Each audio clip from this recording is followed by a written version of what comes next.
Selamat pagi, selamat bertemu kembali di dalam kasih Tuhan kita Yesus Kristus. Kita bersyukur Tuhan bukakan kepada kita kesempatan untuk kita bersama-sama di dalam ibadah pada pagi ini. Pada pagi ini saya ingin mengajak kita bersama-sama untuk membaca firman Tuhan. Kita baca dari Injil Yohanes, pasal yang keempat, ayat yang ke-46, sehingga ayat yang ke-54. Injil Yohanes pasal yang keempat, ayat 46 sehingga ayat yang ke-54. Saya baca demikian firman Tuhan.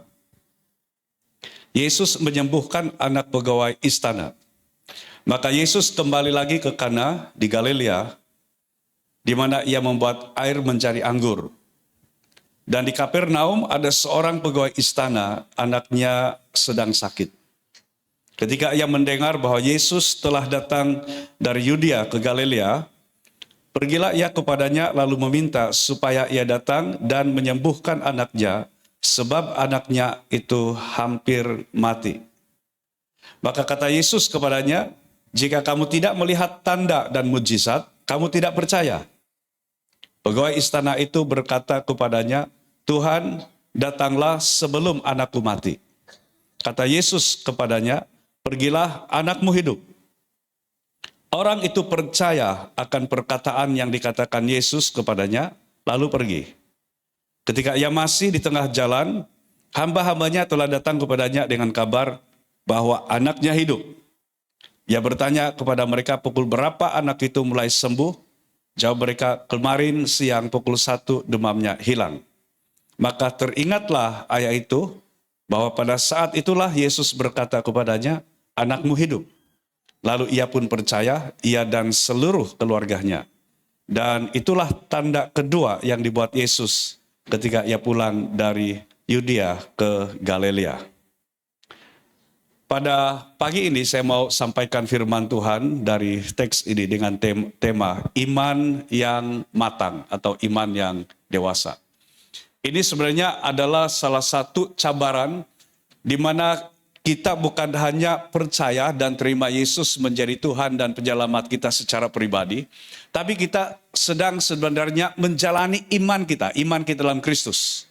Dan iman kita ini akan sangat menentukan ketika kita berhadapan dengan cabaran, bagaimana kita di dalam iman kita, bagaimana kita berdiri di dalam iman kita.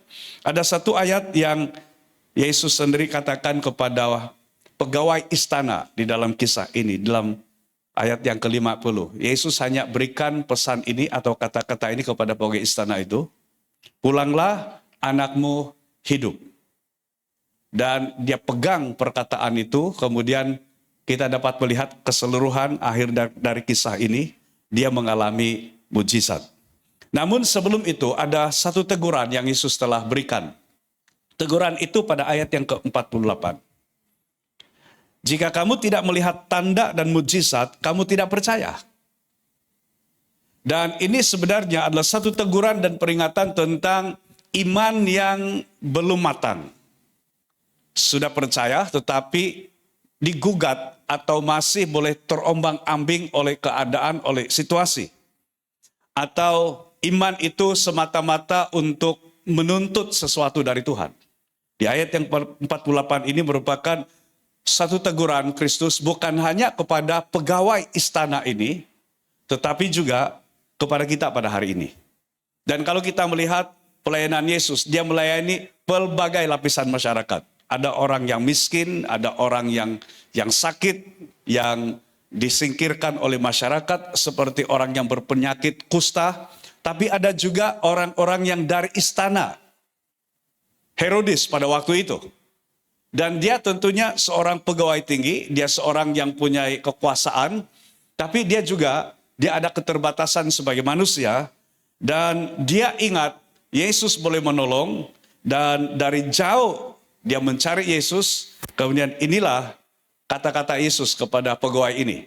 Sebelum semua yang lain, Yesus katakan, bila pegawai ini dia menyampaikan Satu yang dia mohon dari Yesus, supaya Yesus datang dan menyembuhkan anaknya yang dalam keadaan sakit tenat, yang sebenarnya sudah tidak ada harapan untuk sembuh, segera akan mati. Dan Yesus berikan teguran ini, jika kamu tidak melihat tanda dan mujizat, kamu tidak percaya.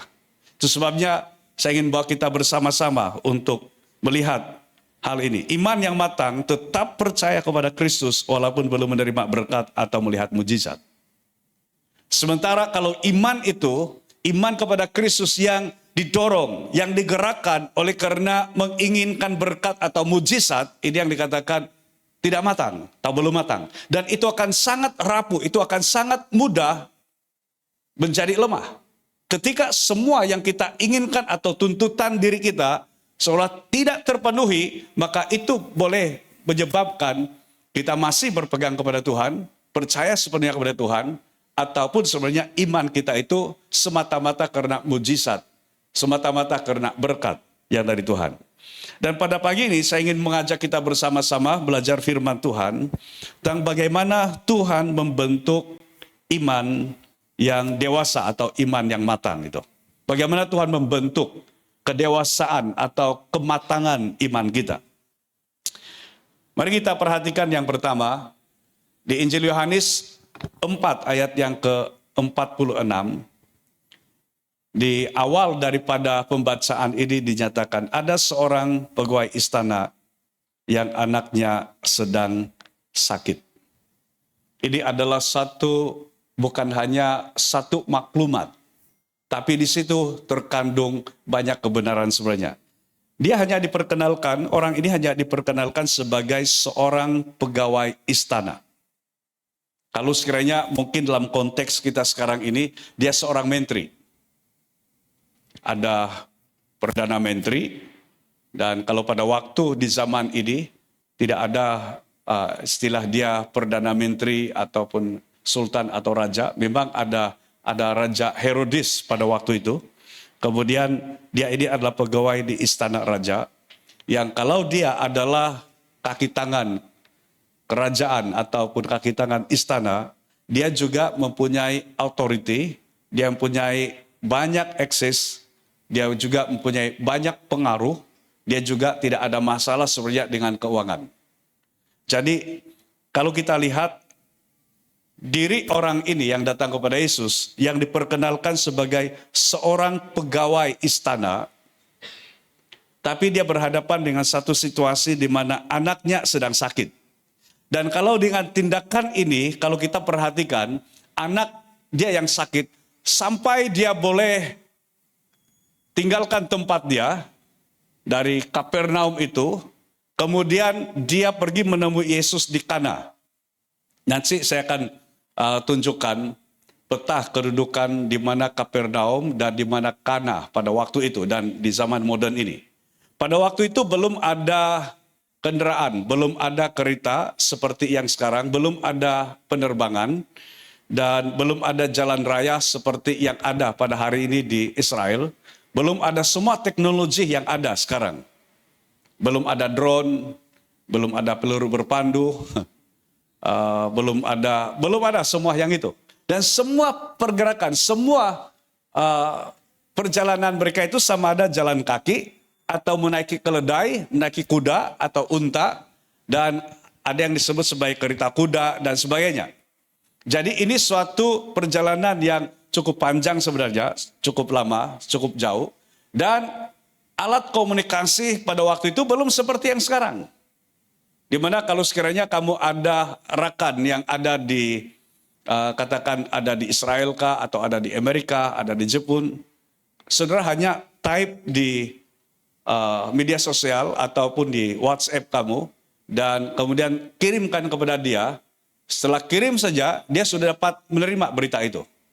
Jadi satu pertanyaan yang sangat penting, bagaimana pegawai istana ini boleh mengetahui atau mengetahui kedudukan Yesus, kedudukan semasa Yesus, sedangkan pada waktu itu belum ada GPS, belum ada maklumat-maklumat seperti yang sekarang ini, yang semua ada di ujung jari. Ini oleh karena dia ada pengaruh, dia ada maklumat semua itu, dan kemungkinan dia sudah sebarkan kepada semua pegawai-pegawai yang lain, kalau sekiranya kamu mengetahui di mana Yesus, dan ini dicatatkan kalau kita baca dalam Alkitab, dalam kisah ini, dikatakan itu adalah satu tanda kedua yang Yesus buat setelah air menjadi anggur itu. Dan kalau itu adalah tanda yang kedua dari tanda yang pertama air menjadi anggur itu, mungkin orang perkirakan atau kalau kita perkirakan, kalau sekarang ini Yesus belum cukup viral. Yesus belum cukup terkenal kalau sekiranya berdasarkan kepada dari tanda pertama, dan itu Yesus lakukan juga di Kana. Dan sekarang Yesus ada di Kana, dan pegawai istana ini dia mendengar tentang Yesus dan dia pergi kepada Yesus dalam keadaan anaknya sakit. Jadi perhatikan ini. Dari semua apa yang dia alami itu, dia boleh gerakan semua sistem dalam kerajaan yang ada, sistem maklumat dia, kemudian di mana keberadaan Yesus, apa yang Yesus telah lakukan, semua maklumat ini dia boleh tahu, sehingga dia mencari Yesus. Jadi saudara dapat bayangkan dan dapat pikirkan bagaimana dia dapat mendengar maklumat tentang Yesus yang melakukan mujizat atau tanda itu, air menjadi air anggur. Kemungkinan ada mujizat yang lain lah yang dia sudah dengar.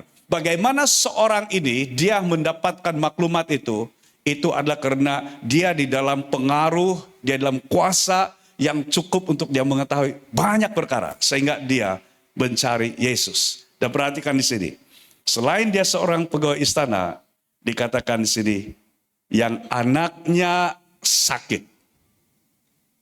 Kenapa dia mencari Yesus?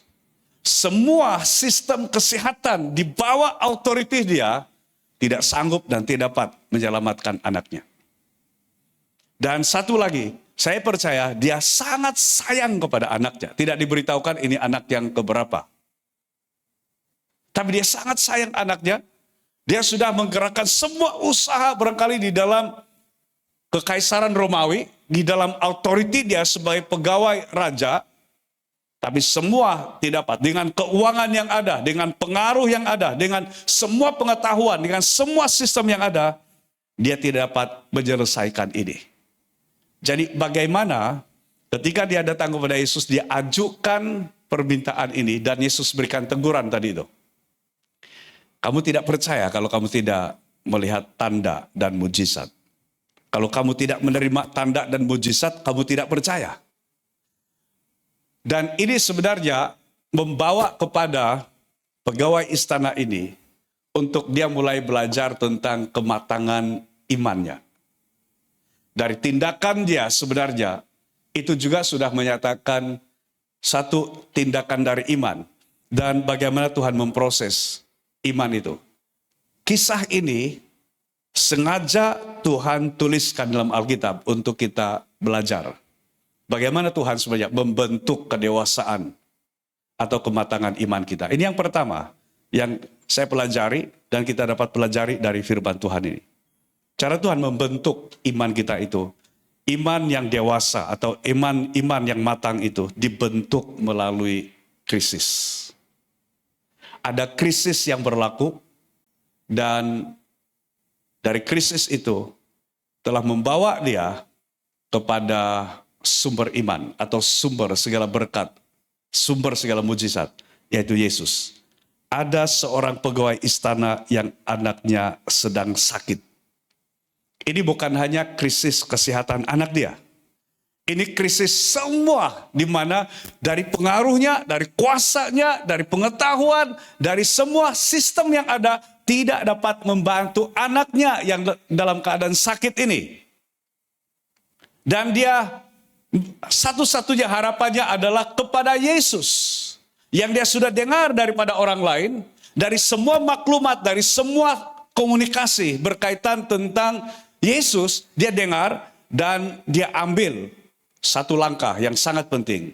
Dia pergi mencari Yesus. Untuk apa? Untuk minta pertolongan. Kadang-kadang inilah yang terjadi dalam iman kita.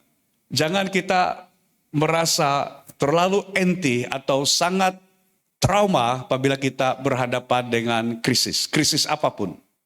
Biarlah dari krisis yang kita alami itu, Kita lalui semua itu untuk iman kita menjadi semakin matang. Pegawai istana ini, dia tahu semua yang ada, semua sumber yang ada, tidak dapat membantu. Hanya satu yang dia dapat lihat sekarang ini, adalah Yesus. Krisis sering menjadi tempat Tuhan membentuk iman yang lebih matang. Tuhan membentuk iman kita menjadi semakin matang melalui krisis. Kalau sekarang ini diperkirakan 1 atau 2 bulan ke depan, kalau sekiranya peperangan yang berlaku di antara Amerika dan Israel yang memerangi Iran dan Selat Hormuz masih disekat, dunia akan berhadapan dengan krisis ekonomi yang parah. Bermula daripada kita akan berhadapan dengan krisis tenaga ataupun krisis minyak. Kalau diesel sekarang 1 liter berapa sudah, bro? 5 ringgit 25 sen. Nah, ini 5 ringgit 25 sen untuk 1 liter itu hanya berapa kilometer sejak boleh jalan. Itu pun ikut berapa sisi kereta kamu. Dan kalau yang RON 95 itu pun, sebenarnya kalau saya isi minyak 50 ringgit, yang dipaparkan itu lebih daripada 100. Berarti sudah 2 kali ganda dari yang kita bayar sebenarnya, yang kerajaan berikan subsidi, kerajaan yang bayar. Dan kalau di sektor kerajaan, seperti SIS, dia hanya 2 kali dalam seminggu masuk office, hari Isnin dan hari Jumat. Hari Selasa sampai Kamis itu bekerja dari rumah. Dan mungkin akan diperluaskan, mungkin yang swasta juga, kalau yang boleh mereka buat kerja dari rumah, akan digalakkan untuk kerja dari rumah, untuk banyak penjimatan. Apabila hanya kerja dari rumah, tidak perlulah isi minyak terlalu kerap. Tapi dia ada semua kesan-kesan itu adalah kesan berantai. Kalau yang stasiun minyak itu memang akan berkuranglah pendapatan mereka bila semakin kurang permintaan daripada rakyat. Kita akan berhadapan dengan banyak krisis. Kita sudah melewati krisis-krisis yang kalau masih ingat tahun 2020 itu krisis kesehatan global. Dan sekarang akan masuk dalam krisis ekonomi global. Dan kita tidak tahu apa lagi semua krisis yang lain. Tapi kalau sekiranya fokus kita adalah kepada berkat semata-mata, bukan kepada sumber berkat itu, itulah yang akan menggoncangkan iman kita. Saya berdoa supaya di tengah-tengah krisis seperti ini, dia tidak memberi kesan iman kepada jemaat. Sampai katakanlah tiba-tiba kehadiran ibadah gereja kita. Dari 150 ataupun purata dia 180 sekarang ini, sekitar begitu. Atau mencapai 200 termasuk anak-anak setiap minggu. Tiba-tiba yang datang tinggal 50 orang. Dan bila ditanya jemaat, oh fase ini pun penjimatan minyak. Jadi kami akan ikut online saja. Itu waktu kalau kita di pandemik, itu tidak dapat dielakkan oleh karena kerajaan yang hadkan pergerakan kita. Dan kalau kita untuk SAB Glo Serdang, lebih setahun kita tidak bersemuka dalam ibadah. Walaupun sudah dibuka untuk 50%, itu pun kita lambat sebenarnya untuk bukakan gereja kita. Sampai kalau ruang ini, kalau masih ingat itu, ini kita sudah kembalikan kepada owner, dan akhirnya kita buat renovation yang di bawah itu untuk ibadah kita, dan secara fisikal, dan itu bukan suatu yang mudah untuk kita di dalam jumlah yang seperti sekarang ini. Dari tahun 2020 dan bermula pada sekitar suku ketiga tahun yang lepas, baru kehadiran kita itu adalah seperti yang sekarang ini, dalam bulan-bulan awal ini. Dan semua krisis-krisis yang berlaku ini, saya berdoa supaya iman kita tidak digoyahkan oleh krisis yang ada, tapi kalau krisis yang berlaku, biarlah itu akan memurnikan dan lebih mematangkan iman kita di dalam Tuhan. Saya mau tunjukkan gambar ini. Gambaran dia adalah seperti ini. Kalau dahulu kedudukan rumah pegawai istana itu di Kapernaum, kira-kira kedudukan dia di sini. Kemudian Yesus pada waktu itu adalah di Kana. Jadi kalau lihat ini, kalau di peta ini, dia kelihatan macam dekat saja. Tapi sebenarnya jarak dia adalah sekitar 25 sampai 30 km. Dan ini adalah sekitar 1 hari perjalanan. Dan ini pun yang kalau sekiranya perjalanan itu lancar, jalan kaki. Kalau 1 hari itu memang dikira 12 jam seperti itu. Kalau dulu perjalanan yang seperti ini itu saya biasa waktu di kampung dahulu pergi memburu. Yang 8 jam sampai 10 jam perjalanan pergi hutan itu. Kan Panus, di Panus pun tuh dia punya pengalaman. Kalau pergi memang happy. Balik kalau dapat binatang buruan itu yang mau menangis kan. Yang mau sikut yang mau 50 kilo babi hutan. Itu memang sengsara. Nah, perjalanan ini juga kalau kita lihat, sebenarnya kalau ikut bentuk muka bumi dia, saya tidak tahu kalau di kalangan pelajar di sini ada yang ambil kos pengkhususan kamu geografi, ada nggak? Kemarin waktu kami di Sungayul dari hari Jumat sampai kemarin ada beberapa pelajar atau jemaat dari Tanjung Malim yang adalah pelajar UPSI, satu universitas pendidikan di Tanjung Malim. Salah seorang pelajar dia yang ikut serta waktu itu masih muda, dia mengambil jurusan geografi. Jadi dia memang dia sangat minat dengan geografi, dan yang kedua itu dia mulai lebih berpengetahuan tentang geografi. Termasuklah yang kalau sekiranya bentuk muka bumi itu bagaimana. Dan ini bukan satu perjalanan yang mudah sebenarnya yang ini. Dan seperti yang saya katakan tadi, bagaimana pegawai ini boleh mengetahui kedudukan semasa Yesus pada waktu itu.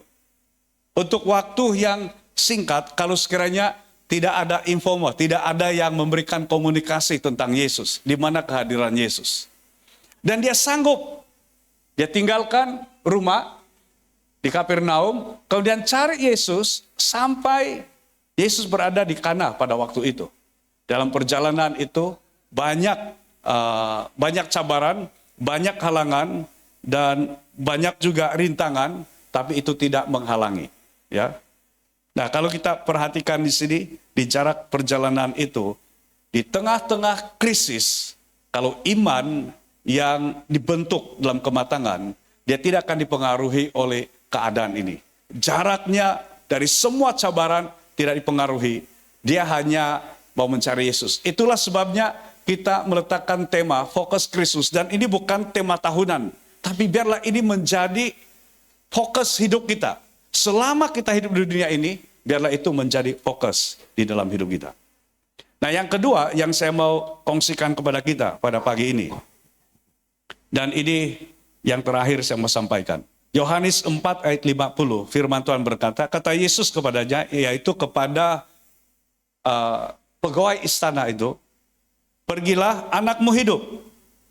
Dan inilah yang dia katakan orang itu percaya kepada perkataan yang dikatakan Yesus kepadanya, lalu dia pun pergi. Kalau tadi Tuhan membentuk kedewasaan atau kematangan iman kita itu melalui krisis. Tuhan dapat bekerja di situ dan Tuhan memurnikan kita. Itu mendorong untuk kita lebih mencari Tuhan. Tapi selain daripada itu, yang kedua adalah ini. Iman yang dewasa dibentuk melalui firman Kristus. Iman yang matang itu atau dewasa itu dibentuk melalui firman Kristus. Dan kalau kita perhatikan di sini, Sebenarnya pegawai istana ini meminta Yesus untuk turut serta dengan dia untuk pergi di rumah dia di Kapernaum. Mungkin perjalanan dia akan lebih cepat kalau dia ini, oleh karena saya percaya dia ada transport yang terbaik pada zaman itu yang dia miliki. Seperti kereta kuda kah, ataupun satu bentuk kendaraan pada waktu itu yang jauh lebih baik. Dan dia mau bawa Yesus beserta untuk ke tempat dia di Kapernaum supaya Yesus akan pergi kepada anak dia dan sembuhkan anaknya. Tapi Yesus tidak turut serta. Yesus hanya berikan pesan ini. Pergilah, dengan kata lain, kamu baliklah dari Kana ini, kamu balik ke Kapernaum, ke rumahmu. Dan dengan pesan ini, pergilah, anakmu hidup. Maksudnya di sini, anak itu tidak akan mati, anak itu akan sehat, anak itu akan sembuh. Tidak ada obat yang Yesus bawa, tidak ada atau yang Yesus berikan, tidak ada apa-apa tips apa yang pegawai istana ini perlu lakukan untuk kesembuhan anaknya. Hanya ini yang Yesus katakan dan respon daripada pegawai ini. Dikatakan sini, orang itu percaya kepada perkataan yang dikatakan Yesus kepadanya, lalu dia pun pergi. Ini sesuatu yang sangat penting. Iman yang dewasa dibentuk melalui firman Kristus. Apa yang Yesus katakan, dia percaya. Apa yang Yesus ucapkan, dia pegang. Dan kalau kita baca ayat yang selanjutnya, waktu dia dalam perjalanan balik, tidak tahu sama ada kalau di petah tadi itu di pertengahan jalan, firman Tuhan katakan di pertengahan jalan, ada pembantu-pembantu dia yang menyusuli dia. Dan mungkin message dia begini, Tuhan janganlah susah-susah cari Yesus, karena anakmu sudah sembuh. Mungkin dalam perkiraan mereka dia belum bertemu dengan Yesus. Ataupun mungkin perkiraan mereka adalah Yesus tidak berbuat apa-apa, tetapi anaknya itu sudah sembuh. Kan ini belum ada komunikasi, belum ada internet, belum ada semua. Dan bertemu dengan Tuhan mereka di tengah jalan, dan mereka beritahukan maklumat ini. Anakmu sudah sembuh. Kemudian kalau kita baca dialognya itu, kalau kita baca dalam di teks tadi itu,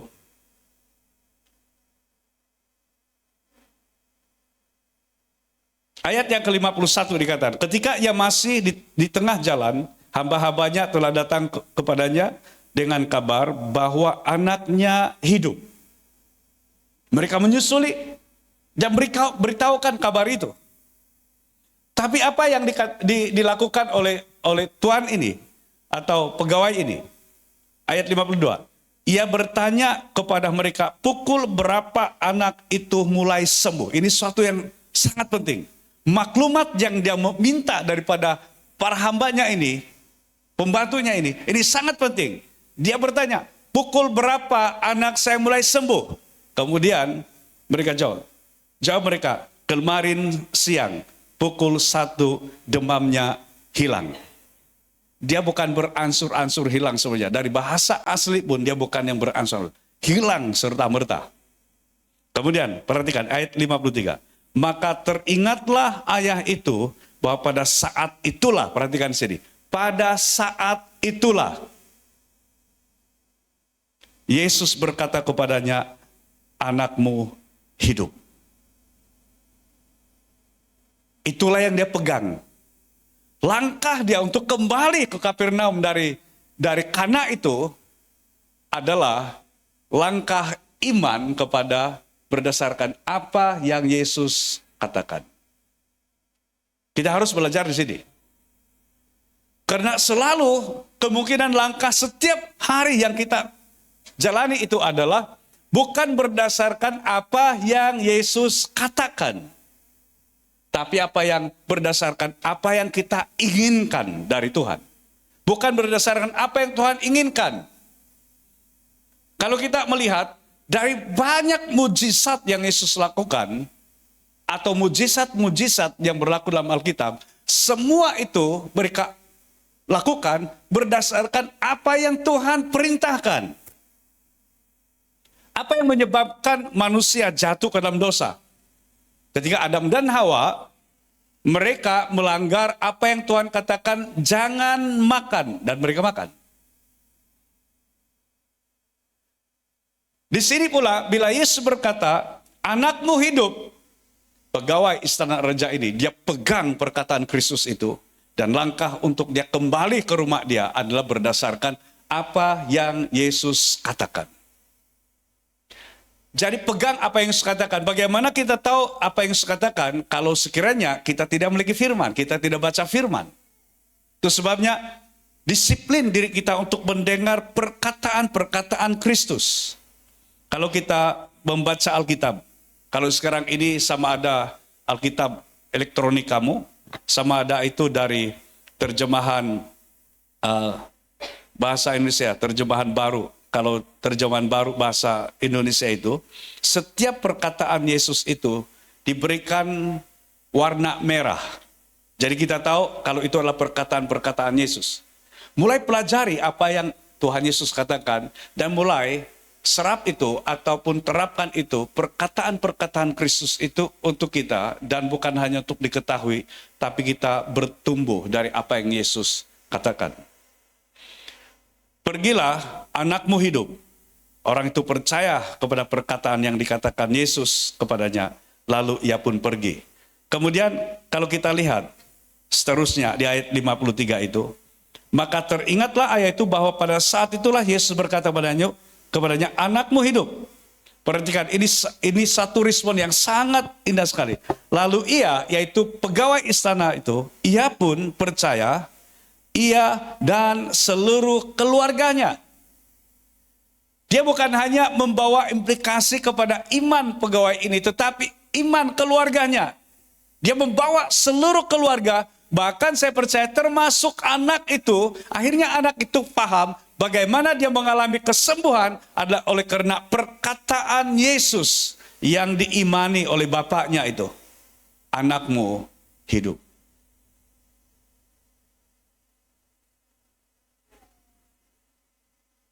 Iman yang dewasa tetap berjalan bersama Tuhan walaupun belum melihat jawabannya. Itulah langkah dari pegawai istana itu. Dia hanya pegang apa yang saya katakan, dia kembali. Berita yang dia terima di tengah jalan itu tidak mengubah apa yang dia pegang dari perkataan Yesus. Dia melihat kesembuhan anaknya itu bukan kebetulan. Dia melihat kesembuhan anaknya itu bukan oleh karena sistem, bukan oleh karena obat, bukan oleh karena rawatan. Tapi berdasarkan apa yang Yesus katakan, itu sebabnya dia tanya hamba-hambanya, pukul berapa anak itu mulai sembuh? Dan diberitahukan waktu yang tepat sama dengan waktu ketika Yesus berkata, pergilah, anakmu hidup. Dia pegang perkataan itu.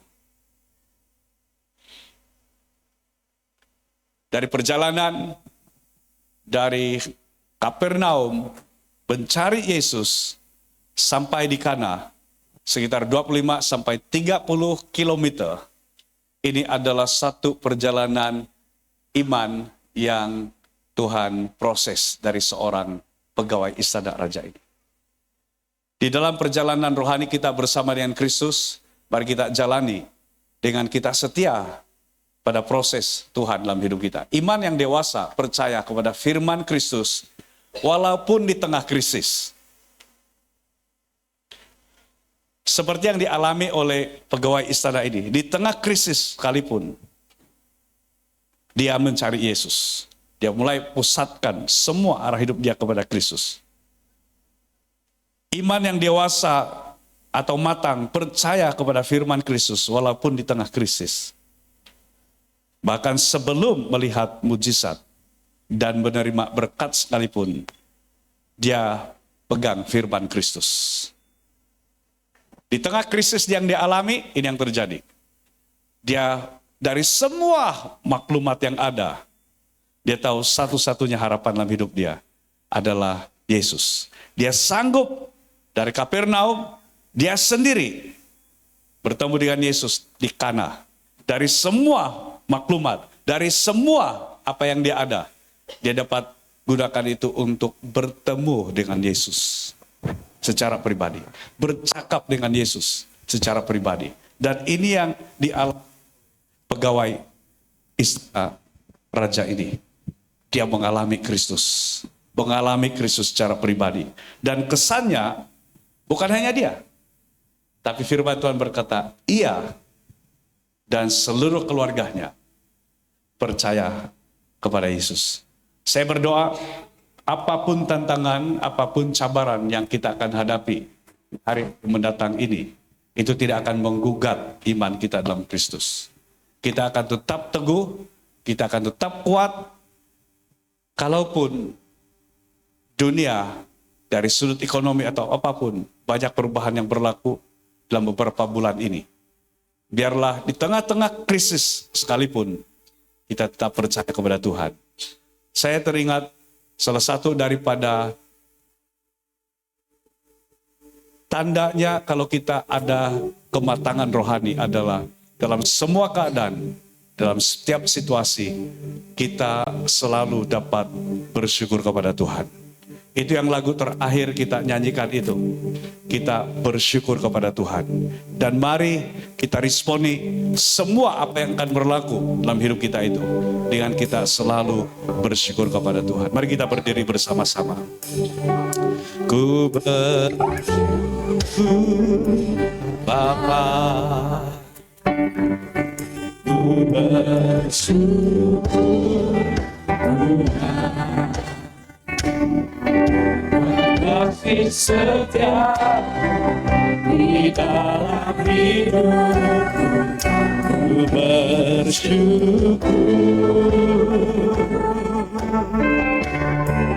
ku bersyukur, ku bersyukur Tuhan, kasih setia di dalam hidupku. Ku bersyukur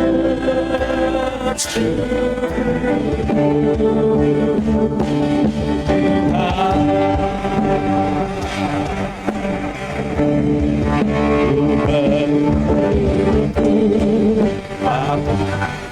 kami bersyukur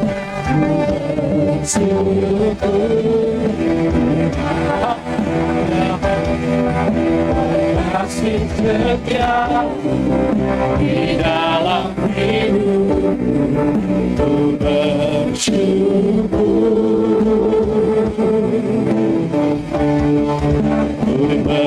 bersyukur Bapa, dan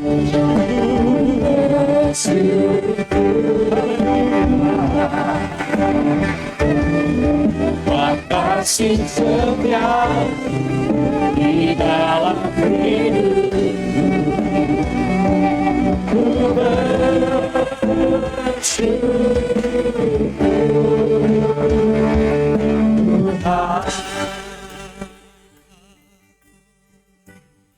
Dalam sikap berdoa, mari kita renungkan firman Tuhan ini. Satu keadaan di mana pegawai istana ini, dia berhadapan dengan krisis yang mustahil untuk dia tangani, yang mustahil dia dapat hadapi. Itu berkaitan dengan kesehatan anaknya.